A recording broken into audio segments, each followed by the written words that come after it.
Transgender transgender এই বিষয়টা আমাদের বাংলাদেশে খুব কঠিন আকার ধারণ করতেছে। ট্রান্সজেন্ডার মূলত কাকে বলে? ট্রান্সজেন্ডার এবং থার্ড জেন্ডার এই দুইটা কি একই জিনিস, নাকি এই দুইটার মাঝে পার্থক্য আছে? ট্রান্সজেন্ডার এটা তিনভাবে হয়। ট্রান্সজেন্ডার হয় তিনভাবে। এক, ডাবল এক্স প্যাটার্ন ডিম্বাণুর সমন্বয়ে যেটা সৃষ্টি হয় সেটা হলো কন্যা শিশু। ওয়াই এক্স প্যাটার্ন ডিম্বাণুর সমন্বয়ে যেটা সৃষ্টি হয় সেটা হলো ছেলে শিশু। ছেলে শিশু যখন মায়ের গর্ভে আসে, স্ত্রীর গর্ভে আসে, আসার পর আল্লাহ রাব্বুল আলামিন ছেলে শিশুর ভিতরে অন্ডকোষ সৃষ্টি করেন। ইয়া আইয়ুহান নাসু ইত্তাকু রাব্বাকুমুল্লাযী খালাকাকুম মিন নাফসিন ওয়াহিদা ওয়া খালাকা মিনহা যাওজাহা ওয়া বাসসা মিনহুমা রিজালান কাসীরান ওয়া নিসা। আল্লাহ রাব্বুল আলামিন বলেন, ইয়া আইয়ুহান নাস ইত্তাকু রাব্বাকুম। সুতরাং আমাদের সকলকে ঐক্যমত পোষণ করতে হবে, সকল গার্জেনদেরকে এক হতে হবে, স্টুডেন্ট, যুব সমাজ সকলকে এক হতে হবে। না, আমাদের বাংলাদেশের যুব সমাজকে আমরা নষ্ট করতে দেব না, এদের জেহেনকে আমরা নষ্ট করতে দেব না, এই যুব সমাজকে আমরা ঈমান হারা হতে দেব না, এই হারাম কাজের ভিতরে আমরা লিপ্ত হতে দেব না। আমাদের সকলের ঐক্যমত পোষণ করে আমাদেরকে সকলের এক স্লোগান তুলতে হবে। أما بعد فأعوذ بالله من الشيطان الرجيم بسم الله الرحمن الرحيم ولقد خلقنا الإنسان في أحسن تقويم وقال الله تعالى في آية أخرى ولقد كرمنا بني آدم وقال الله تعالى في آية أخرى يا أيها الناس اتقوا ربكم الذي خلقكم من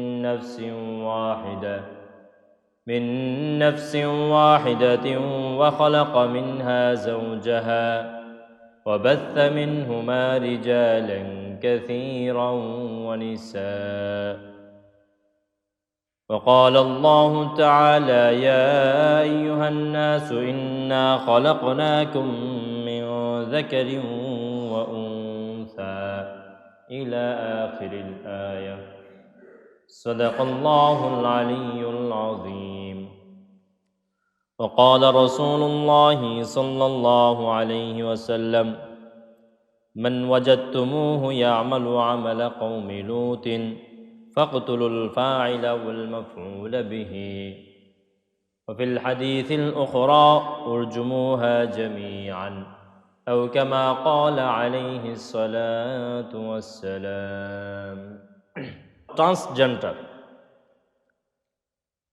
ট্রান্সজেন্ডার এই বিষয়টা আমাদের বাংলাদেশে খুব কঠিন আকার ধারণ করতেছে। ট্রান্সজেন্ডার মূলত কাকে বলে?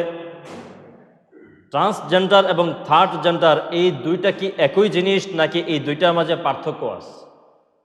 এবং এই দুইটার বিধিবিধান কি, বাংলাদেশের সংবিধান কি বলে এবং ধর্মীয় সংবিধান কি বলে, এই বিষয়টি নিয়ে আজকে আলোচনার বিষয়।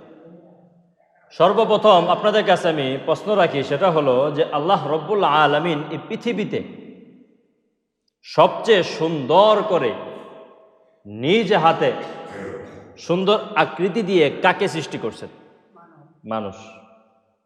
আল্লাহ রব্বুল আলামিন অবশ্যই মানব জাতিকে পৃথিবীর সমস্ত মাখলুকাত থেকে আলাদা করে, স্বতন্ত্র করে নিজ হাতে কুদরতিভাবে আল্লাহ রব্বুল আলামিন মানব জাতিকে সৃষ্টি করেছে।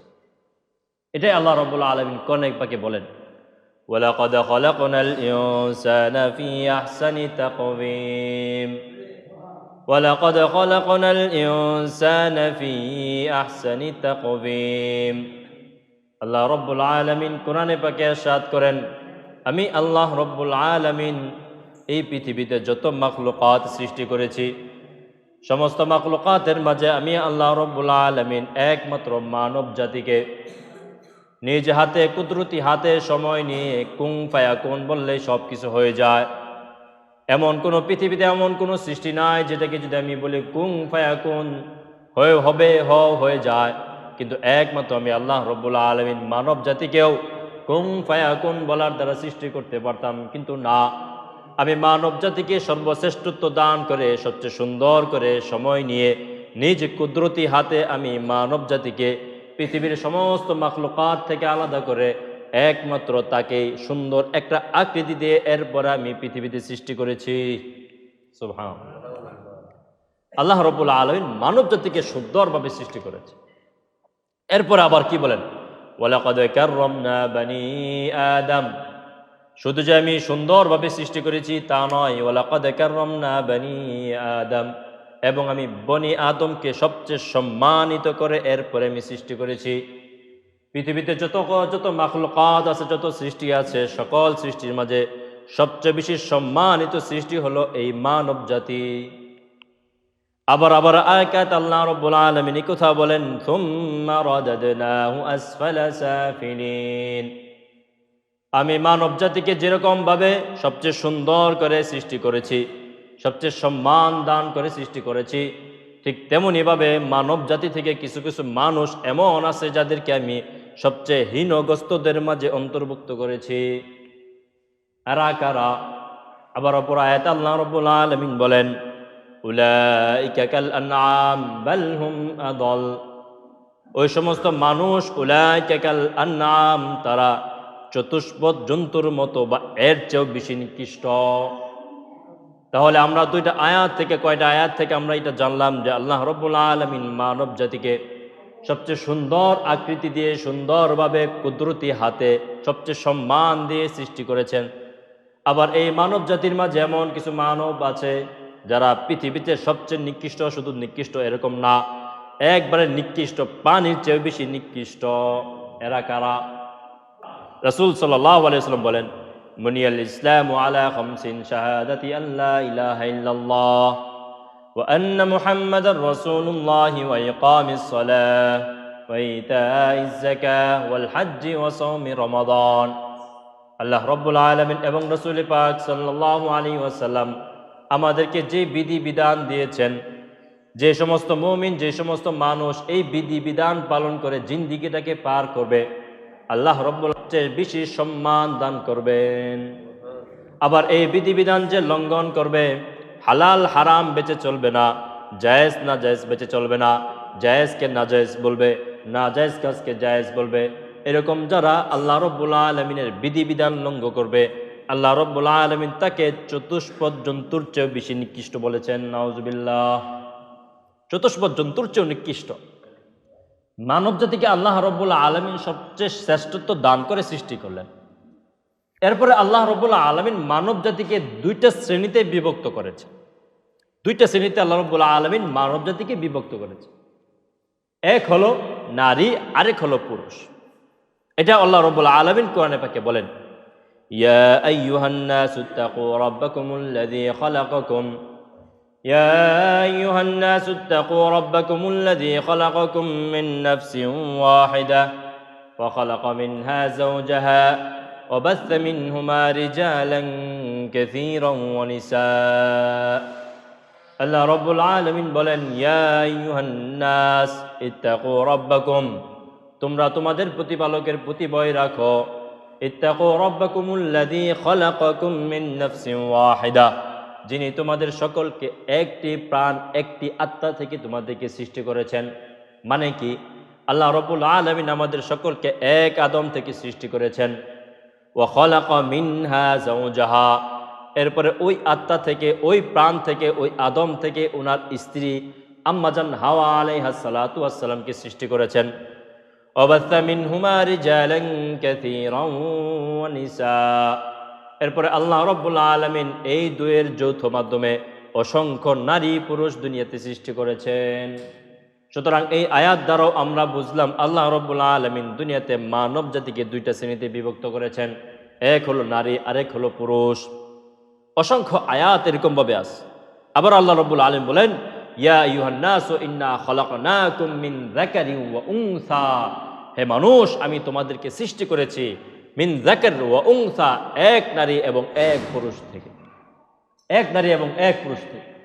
আবার আল্লাহ রাব্বুল আলামিন আরেক আয়াতে বলেন, ওয়ালিল্লাহি মুলকুস সামাওয়াতি ওয়াল আরদ এই আসমান জমিনের মাঝে সকল ক্ষমতা একমাত্র আমার। আমি যাকে ইচ্ছা তাকে ছেলে সন্তান দান করি, যাকে ইচ্ছা তাকে মেয়ে সন্তান দান করি, আবার কাউকে মেয়ে ছেলে উভয়টাই দান করি, আবার কাউকে আমি বন্দা রেখে দেই। এটা একমাত্র আমার ক্ষমতা, এটা একমাত্র আল্লাহ তাআলার ক্ষমতা ছাড়া আর কারো এখানে ক্ষমতা নাই। কোনো খাজা বাবারও ক্ষমতা নাই, এই পীর বাবারও ক্ষমতা নাই, এই যে এই বাবা খাজা বাবা কেবলা বাবা কত বাবা আছে, এদের কোনো ক্ষমতা নাই। সন্তান দেওয়া না দেওয়ার মালিক একমাত্র কে? আল্লাহ রাব্বুল আলামিন। এই বিশ্বাস আমাদের ভিতরে রাখতে হবে। হ্যাঁ, আমি একটা মানুষের কাছে দোয়া চাইতে পারি, বাকি চাইতে পারি না। দোয়া চাইতে পারি, হুজুর আপনি আমার সন্তান হয় না, আপনি আমার সন্তানের জন্য দোয়া করেন, আল্লাহ তাআলার কাছে দোয়া করেন। কিন্তু আমি সরাসরি খাজা বাবার কাছে টাকা দান করে সরাসরি খাজা বাবাকে বলি, বাবা আমার সন্তান হয় না, আপনি আমাকে সন্তান দেন, এটা পরিপূর্ণ শিরিক ছাড়া আর অন্য কিছু নয়, পরিপূর্ণ শিরিক। একমাত্র চাইতে হবে কার কাছে? আল্লাহ রাব্বুল আলামিনের কাছে একমাত্র চাইতে হবে। আল্লাহ ছাড়া আমাদের দ্বিতীয় কোনো পন্থা নাই, দ্বিতীয় কোনো রাস্তা নাই। গেল। আচ্ছা, এরপরে হলো যে আল্লাহ রাব্বুল আলামিন মানব জাতিকে দুইটা শ্রেণীতে বিভক্ত করেছেন, এক হলো নারী, আরেক হলো পুরুষ।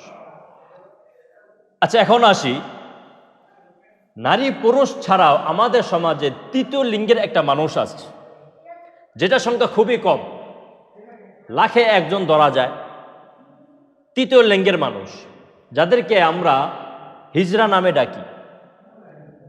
তো এরা আল্লাহ রাব্বুল আলামিন এদেরকে খুব কম দুনিয়াতে সৃষ্টি করেন। এখানে মানুষের কোনো হাত থাকে না।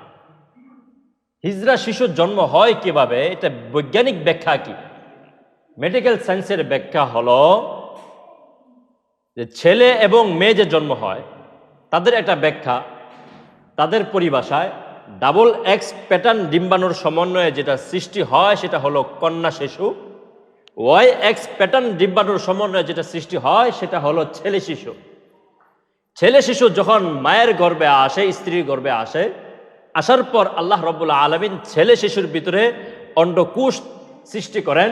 এই অন্ডকোষ থেকেই এরকমভাবে নিঃসৃত হয় পুরুষ হরমোন অ্যান্ড্রোজেন।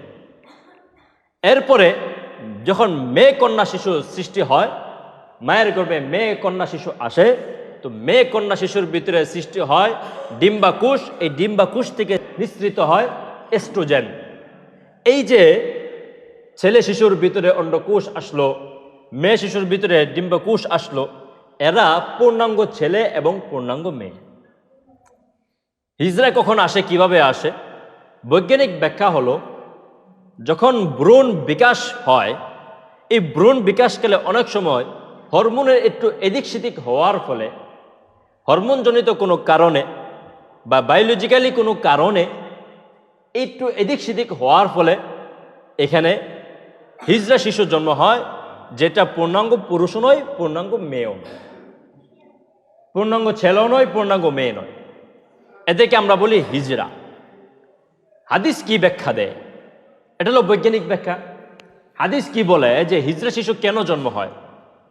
হাদিস বলে হলো, যখন স্বামী স্ত্রী মিলনে যায়, যদি ওই মিলনটা নাপাক অবস্থা হয়, মানে যদি স্ত্রী ঋতুস্রাব অবস্থায়, মাসিক অবস্থায় যদি সেক্স হয়, যৌন মিলন হয়, তো ওই যৌন মিলনের মাঝে শয়তান লেপটিয়ে যায়, শয়তানের একটা অংশ তার ভিতরে যায়, এর ফলে যে বাচ্চাটা হয় এই বাচ্চাটা হিজড়া হয়।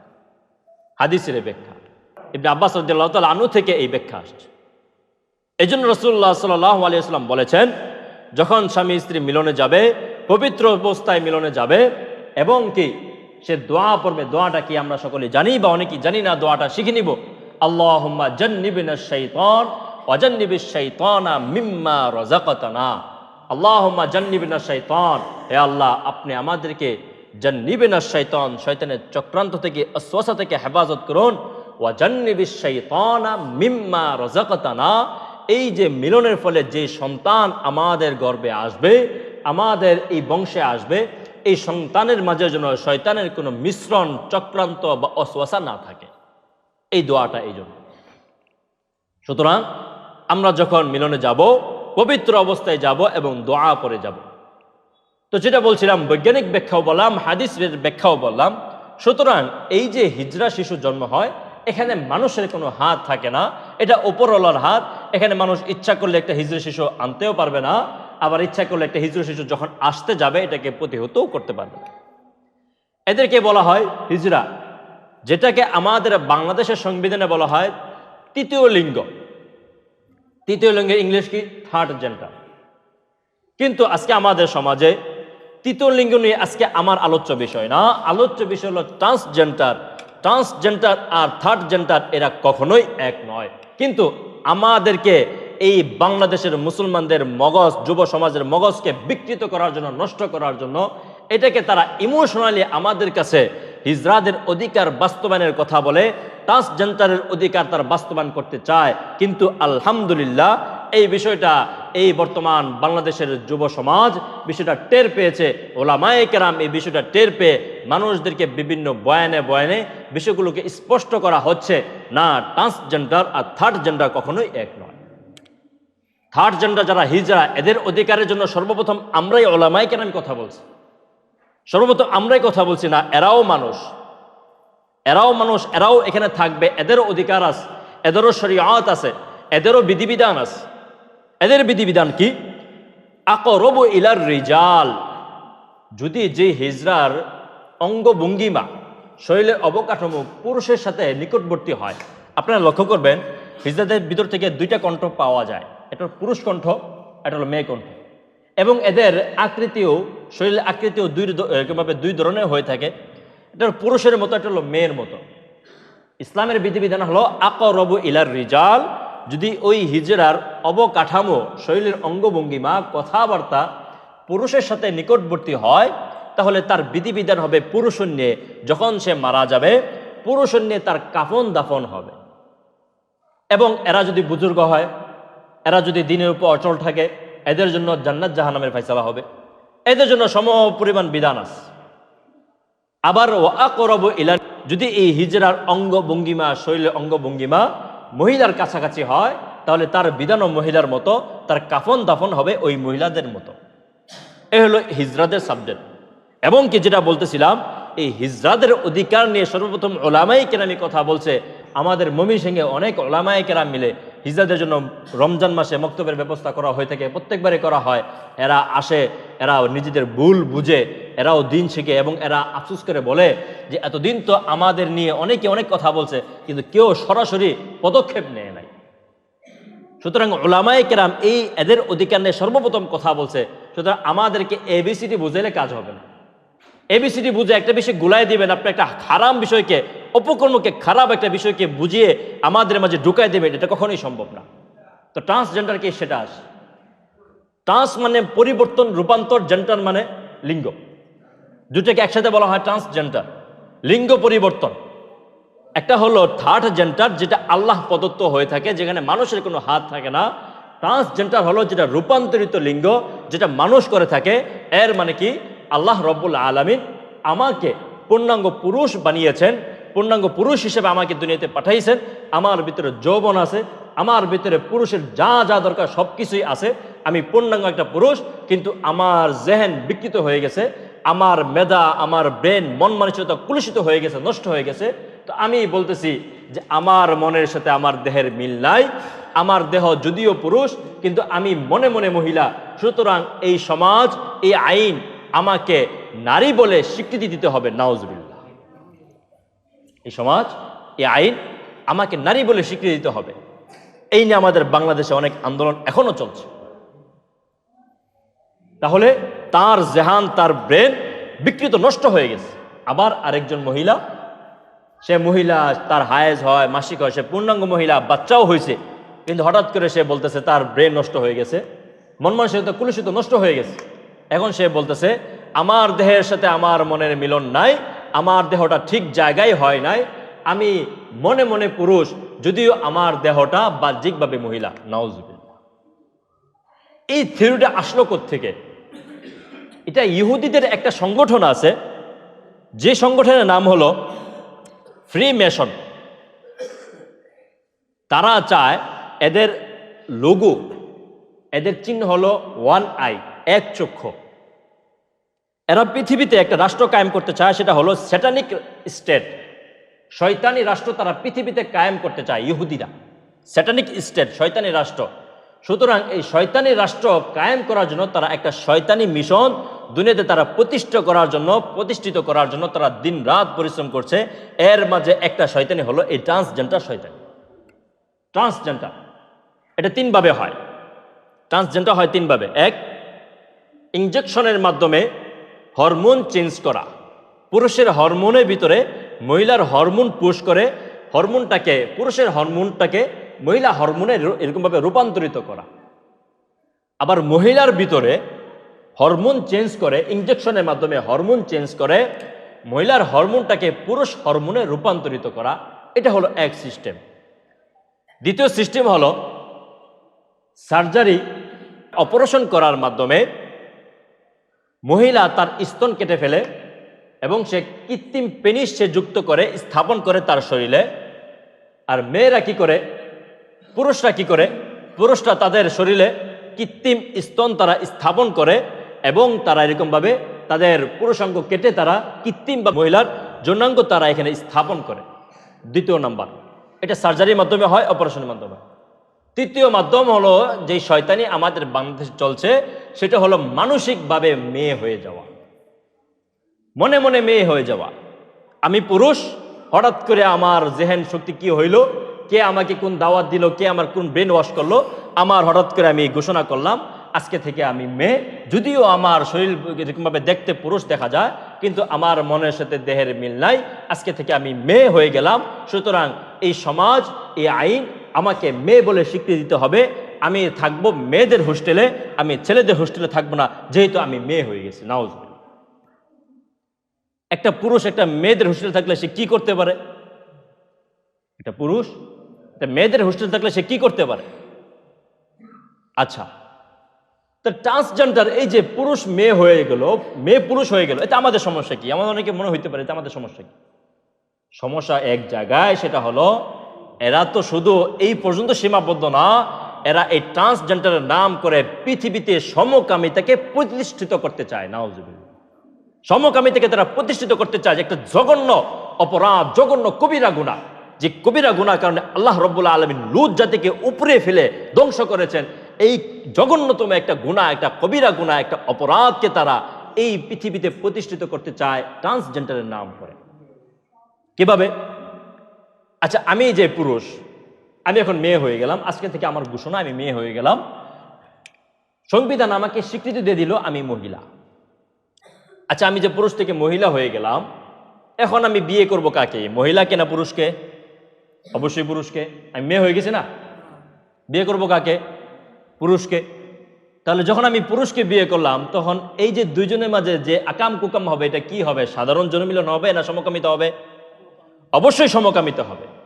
পুরুষ যখন মহিলা হয়ে গেল, বিয়ে করলো পুরুষকে, মেয়ে যখন পুরুষ হয়ে গেল, বিয়ে করলো মহিলাকে, মহিলা মহিলা আর পুরুষ পুরুষ যেই আকাম কোকাম হবে, এটা নিশ্চিত সমকামিতা, এর চেয়ে আর দ্বিতীয় কোনো কথা চলে না। সুতরাং তারা এটাকে ঘুরিয়ে পিছিয়ে আমাদের সমাজে তারা প্রতিষ্ঠিত করতে চাচ্ছে। এবং কি তারা এই কথা বলে যে থার্ড জেন্ডারের বিষয়ে, যে হিজড়া আমাদের সমাজে একটা গালি খারাপ শোনা যায়, তো এটাকে আমরা একটু চেঞ্জ করে এদের অধিকার বাস্তবায়নের জন্য আমরা এদেরকে ট্রান্সজেন্ডার নাম দিয়েছি। আর আমরা কি এত বলদ হয়ে গেছি? এত বলদ আমরা? সংবিধানে হিজড়াকে থার্ড, এরকমভাবে তৃতীয় লিঙ্গ বলা হয়। তৃতীয় লিঙ্গের ইংলিশটা হলো থার্ড জেন্ডার, ট্রান্সজেন্ডার তো না। আপনি থার্ড জেন্ডার নাম দেন, ট্রান্সজেন্ডার নাম দিয়েছেন কেন? এই যে এই ভাইরাসটা কতটুকু কঠিন আকার ধারণ করতেছে দেখেন। শেখ আহমদুল্লাহ সাহেব আপনারা অনেকেই চিনেন, যিনি অনলাইনে দিনের প্রচার করে থাকেন, অনেক মাসলা মাসালের সমাধান দিয়ে থাকেন। ওনার একটা লেকচার আমি শুনেছি। এক সমকামী ট্রান্সজেন্ডার তার অফিসে আসার পর অনেক কান্না করে, কান্না করার পর বলতেছে, হুজুর আপনি আমাকে বাঁচান, আমি নষ্ট হয়ে গেছি, ধ্বংস হয়ে গেছি। তো বলে কি হয়েছে? তো সে অনেকগুলো তথ্য দিল। সব তথ্য হুজুর বলতেছেন যে আমি এখানে বলতে পারবো না। শাইখ বলতেছেন এটা এখানে বলা যাবে না, অনেক বাধ্যবাধকতা আছে, আমার উপরে চাপ আসবে। তবে সে একটা তথ্য দিছে, সেটা আমি আপনাদেরকে বলি, যে এই যে যারা সমকামী, যারা ট্রান্সজেন্ডার, এদের একটা অ্যাপস আছে, যে অ্যাপসের মাধ্যমে সেরা যেখানেই যাবে, বাংলাদেশের পৃথিবীর যেখানেই যাবে, ওইখানে যখন ওই অ্যাপসটা সে অন করবে, ওই এলাকার আশপাশে যত সমকামী ট্রান্সজেন্ডার আছে এদের লিঙ্ক অটোমেটিক এই অ্যাপসে চলে আসে, এতে করে এই গুনাহের কাজ সহজ হয়ে যায়। নাউজুবিল্লাহ, এই গুনাহের কাজ সহজ হয়ে যায়। এবং কি আরো তথ্য দিয়ে, আমাদের এলাকায় এক ভাই আছে, সে আলহামদুলিল্লাহ অনেক বছর যাবত সে এগুলো নিয়ে কাজ করতেছে। যারা এরকম ভাবে নষ্ট হয়ে গেছে, বিকৃত হয়ে গেছে, ট্রান্সজেন্ডার হয়ে গেছে, সমকামী হয়ে গেছে, এদিকে সে খুঁজে খুঁজে এদেরকে হেদায়েতের কথা বলে, দাওয়াত দিয়ে এদেরকে হেফাজত করে। সে আমাকে একদিন বলতেছে কথা কথায়, ভাই অমুক এলাকায় 3 জন পাইছি, এদেরকে আলহামদুলিল্লাহ একটু ঠিক করতেছে, অমুক এলাকায় এতজন। তখন আমি তাকে বললাম যে প্রত্যেক ওয়ার্ডি যদি থাকে তাহলে পুরো বাংলাদেশের কি অবস্থা এখন চলতেছে। আমাদের বিতর্কত অবস্থা আমরা তো অনেকে জানি না। কারো সন্তান নষ্ট হয়ে যেতেছে, আমাদের খবরও নাই। কারো ভাই নষ্ট হয়ে যেতেছে, আমাদের খবরও নাই। তার ব্রেন বিকৃত হয়ে যেতেছে, নষ্ট হয়ে যেতেছে। আজকে তারা মাত্র 20 জন 30 জন ডাকাতে আন্দোলন করে, এদের অধিকার বাস্তবায়নের জন্য আন্দোলন করে। বাংলাদেশের সংবিধানে লেখা আছে যারা সমকামী এদের শাস্তি হলো 2 বছর কারাদণ্ড। এটা আমাদের বাংলাদেশেও নিষিদ্ধ, ধর্মীয়ভাবেও নিষিদ্ধ, জঘন্যতম গুনাহ, সামাজিকভাবেও নিষিদ্ধ। তো তারা কি করলো? এই সমকামী তো এই বাংলাদেশে মুসলমান খাবে না, তো তারা কি করলো? এই ট্রান্সজেন্ডারের নাম করে একটু ঘুরাইয়া পেশা একটা স্মার্ট একটা নাম দিয়ে আমাদের সমাজে এই সমকামিতাকে প্রতিষ্ঠিত করতে চাচ্ছে। এই যে আপনাদের পাঠ্য বইয়ের মাঝে শরীফার গল্প সবাই তো শুনছেন। এখানে আমার নতুন করে গল্প বলা কিছু নাই। শরীফার গল্প, এখানে তো হিজড়ার কথা না, থার্ড জেন্ডারের কথা না। সে পুরুষ ছিল, সে মানসিকভাবে তাই সে এরকমভাবে মনে করতেছে আমার দেহটা আমার সঠিক জায়গায় হয় নাই, আমি এখন থেকে নিজেকে মেয়ে মনে করি, আমাকে এই স্বীকৃতি দিতে হবে। এটা তো হলো একমাত্র ইহুদিদের চাল, পশ্চিমাদের চাল। এবং কি এই পশ্চিমারাও এই অপকর্ম থেকে নিজেদেরকে সরিয়ে আনতেছে। রাশিয়াতেও এই সমকামিতাকে নিষিদ্ধ করা হয়েছে, চায়নাতেও এই সমকামিতাকে নিষিদ্ধ করা হয়েছে, ট্রান্সজেন্ডারকে নিষিদ্ধ করা হয়েছে। কিন্তু আফসোস, আমাদের এই বাংলাদেশের 95% এই দেশে এই জিনিসটাকে গোপনীয়ভাবে প্রতিষ্ঠা করার কঠিন ষড়যন্ত্র চলতেছে, কঠিন ষড়যন্ত্র চলতেছে। সুতরাং আমাদেরকে হেফাজতে থাকতে হবে, আমার সন্তানকে সাবধান রাখতে হবে, আমার মেয়েকে সাবধান রাখতে হবে, আমার ভাইকে সাবধান রাখতে হবে। কঠিন আযাব, কঠিন গুনাহ এটা। যদি রাসূলের দোয়া আমাদের প্রতি না থাকতো, এই জাতীয় ধ্বংস হয়ে যেত। রাসূল তো দোয়া করছিলেন, আপনি আমার উম্মতদেরকে সরাসরি আযাব দিয়ে ধ্বংস করে দিয়েন না, এদেরকে সুযোগ দিয়েন। আল্লাহ রাব্বুল আলামিন রাসূল এই দোয়াটা কবুল করছেন বিদায় আমাদের হাজার আকাম কোকামের পরেও এই সমাজ এখনো টিকে আছে, এই উম্মত এখনো টিকে আছে। তবে রশি কিন্তু বেশি টাইট দিলে ছিঁড়ে যায়। আল্লাহ তাআলা ছাড় দেন, ছেড়ে দেন না, ছাড় দেন, ছেড়ে দেন না। সুতরাং এখনো সময় আছে, আমাদের সকলকে ঐক্যবদ্ধ হতে হবে, সকলকে ঐক্যবদ্ধ হতে হবে, এগুলো বিষয়ে প্রতিবাদ করতে হবে। রাসূলুল্লাহ সাল্লাল্লাহু আলাইহি ওয়াসাল্লাম এই সমকামীদের আযাবের ব্যাপারে কি বলেন, এদের শাস্তির ব্যাপারে কি বলেন? রাসূল সাল্লাল্লাহু আলাইহি ওয়াসাল্লাম হাদিসে বলেন, মান ওয়াজাদতুমুহু ইয়ামালু আমালা কওমি লূত ফাকতুলুহু, ফাইল ওয়াল মাফউল। রাসূলুল্লাহ সাল্লাল্লাহু আলাইহি ওয়াসাল্লাম হাদিসে বলেন, যদি তোমরা তোমাদের সমাজে এরকম সমকামীদের সন্ধান পাও বা খুঁজে পাও বা জানো এরা সমকামী কাজ করেছে, এরকমভাবে খারাপ এই জঘন্যতম কাজ করেছে, ফাকতুলুল ফাইল ওয়াল মাফউল জামিআন, উভয়কে তোমরা হত্যা করো, উভয়কে হত্যা করো। এখানে মাফ হওয়ার কোনো সুযোগ নেই। এরপর আবার কি বলেন? উরজুমুহু জামিআন, আরেক হাদিসে আছেন, এদেরকে পাথর মেরে, রুজুম মেরে এরপরে এদেরকে হত্যা করো। আল্লাহ তাআলার কি শাস্তি!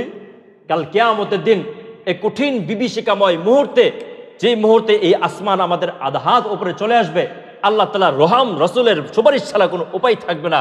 ঠিক ওই মুহূর্তে যখন আমাদের মগজ গুলো গলে পড়তে থাকবে, ভিতরের নারী বুড়িগুলো গলে গলে পড়তে থাকবে, ওই মুহূর্তে যদি রাসূলের শাফাআত এবং আল্লাহ রাব্বুল আলামিনের নেক নজর আমার প্রতি না থাকে, আমার আর উপায় থাকবে না, আযাব গ্রহণ করতে করতে আমি শেষ হয়ে যাব। রাসূলুল্লাহ সাল্লাল্লাহু আলাইহি ওয়াসাল্লাম বলেন, ওই কঠিন মুহূর্তে ওই সমকামীদের প্রতি আল্লাহ রাব্বুল আলামিন দৃষ্টি দিবেন না। নাউযুবিল্লাহ, আল্লাহ রাব্বুল আলামিন দৃষ্টি দিবেন না। যদি ওই কঠিন মুহূর্তে রাসূল আমার প্রতি দয়া না করে, আল্লাহ রাব্বুল আলামিন আমার প্রতি দয়া না করে, আমার কোনো উপায় থাকবে না। সুতরাং এটা একটা জঘন্যতম একটা এরকম অপরাধ। থার্ড জেন্ডার আর ট্রান্সজেন্ডার কখনোই এক নয়, দুটা ভিন্ন জিনিস। এটা হলো পশ্চিমাদের আমদানিকৃত কুখাদ্য। এটা থার্ড জেন্ডার আমরাও সাপোর্ট করি, আমরাও এদের অধিকার নিয়ে কথা বলি। তবে ট্রান্সজেন্ডার এই বাংলাদেশে আমরা প্রতিষ্ঠিত করতে দেব না। আমাদের সকলকে ঐক্যমত হতে হবে। আমাদের প্রধানমন্ত্রী তো 5 ওয়াক্ত নামাজি মানুষ, দিনদার মানুষ, ওনার বাবাও দিনদার ছিলেন। উনি অনেক মডেল মসজিদ করতেছেন জায়গায় জায়গায়, কিন্তু ওনার আড়ালে ওনার দেওয়া পথ পেয়ে এই শিক্ষাঙ্গনের ভিতরে ঢুকে এই নাস্তিক্যবাদ কায়েম করার জন্য দাদাদের এই রুপি খেয়ে এরকমভাবে ডলার খেয়ে খেয়ে আমাদের বাংলাদেশের শিক্ষা ব্যবস্থাকে তারা নষ্ট করে দিতেছে, শিক্ষা ব্যবস্থাকে তারা নষ্ট করে দিতেছে। এই শরীফের মতো জঘন্যতম অনেক বিষয় তাদেরকে যেরকমভাবে ঢুকানো হয়েছে এই শিক্ষাঙ্গনের ভিতরে। একটা মেয়ের বয়স সন্ধি গেলে কি হয়, এগুলো কি আমাদের দাদারা কি জানে নাই, দাদুরা বুঝে নাই, আমাদের মা খালারা কি এগুলো বুঝে নাই, এদিকে শিখাই দিতে হয়েছে নাকি? এদিকে কেন শেখানো হবে? হায়া লজ্জাটুকু সব কিছু ধ্বংস করে দেওয়া হইতেছে। সুতরাং আমাদের সকলকে এই বিষয়ে ঐক্যমত হতে হবে, সকল গার্জিয়ানকে ঐক্য পোষণ করতে হবে, সকল টিচারদেরকে ঐক্যমত পোষণ করতে হবে। অনেক টিচাররা আমাদের কাছে আয়সা আফসোস করে, হুজুর এমন এমন অবস্থা, শিক্ষার এই অবস্থা, ওনারা কিছু বলতে পারে না, ওনাদের হাত পা বাঁধা। অনেক ভার্সিটির ছেলেরা ওই কথা বলে, আমার বন্ধু বান্ধব যারা ঢাকা ভার্সিটি পড়ে তারাও বলতেছে, আমি ইসলামিক স্টাডিজ নিয়ে যদিও পড়ে এখন ইসলামের নাম গন্ধ বইয়ের ভিতরে নাই, ইসলামটাকে 12টা বাজায় ছাড়ছে। সুতরাং আমাদের সকলকে ঐক্যমত পোষণ করতে হবে, সকল গার্জেনদেরকে এক হতে হবে, স্টুডেন্ট যুব সমাজ সকলকে এক হতে হবে। না, আমাদের বাংলাদেশের যুব সমাজকে আমরা নষ্ট করতে দেব না, এদের জেহেনকে আমরা নষ্ট করতে দেব না, এই যুব সমাজকে আমরা ইমান হারা হতে দেব না, এই হারাম কাজের ভিতরে আমরা লিপ্ত হতে দেব না।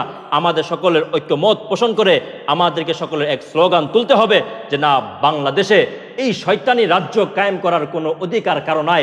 সুতরাং কেউ যদি এই বিষয়ে চক্রান্ত করে, আমাদের বাংলাদেশের মুসলমানদের এক ফোঁটা রক্ত থাকা সত্ত্বেও আমরা এই বাংলাদেশে এই শয়তানি রাষ্ট্র কায়েম করতে দিব না, ইনশাআল্লাহ দেব না। এই হারাম ট্রান্সজেন্ডারের অধিকারের বিষয়ে যদি কেউ আবার দ্বিতীয়বার আন্দোলন করে, আমাদের সকলের ঐক্যমত হয়ে মাঠে নামতে হবে। না, এই হারাম কাজ আমাদের বাংলাদেশকে আমরা কলঙ্কিত করতে চাই না। 95% বাংলাদেশ এই মুসলমান দেশ, এই দেশ আমরা কলঙ্কিত করতে চাই না। সুতরাং আজকের এই আলোচনা দ্বারা আমরা এতটুকু বুঝলাম যে আমাদের মাঝে এই ফিতনা, সমকামী ফিতনা কঠিন আকার ধারণ করছে। ট্রান্সজেন্ডার থার্ড জেন্ডার এক নয়, আপনারা কখনোই বিষয়টাকে এক নেবেন না। দুইটা জিনিস। ট্রান্সজেন্ডার আল্লাহ তাআলার সৃষ্টিকে সরাসরি সীমা লঙ্ঘন করা হয়, আল্লাহ তাআলা কঠিন আযাব। যে এটাকে বৈধ মনে করবে সে নিশ্চিত কাফের, যে এটাকে করবে, নিজেকে সমকামী করবে, ছেলে থেকে মেয়ে বানাবে, বিভিন্ন মাধ্যম বানাবে, সে কবিরা গুনাহ করলো। আর যে এরকমভাবে সংবিধানে জায়েজ বানাবে, স্বীকৃতি দেবে, তারা তাগুতি ছাড়া কিছুই হবে না। সুতরাং আল্লাহ রাব্বুল আলামিন আমাদের সকলকে, এই সমাজের মানুষদেরকে, এই সমাজের যুব সমাজদেরকে এই সমস্ত অপকর্ম, এই পশ্চিমাদের কুখাদ্য, কুবস্তু, এইরকমভাবে ভাইরাস থেকে, সমকামী, ট্রান্সজেন্ডার এগুলো মতবাদ থেকে দূরে সরে আসার তৌফিক দান করুন। সকলে বলি আমিন আমিন। ওয়া আখির দাওয়ানা আনিল হামদুলিল্লাহি রাব্বিল আলামিন।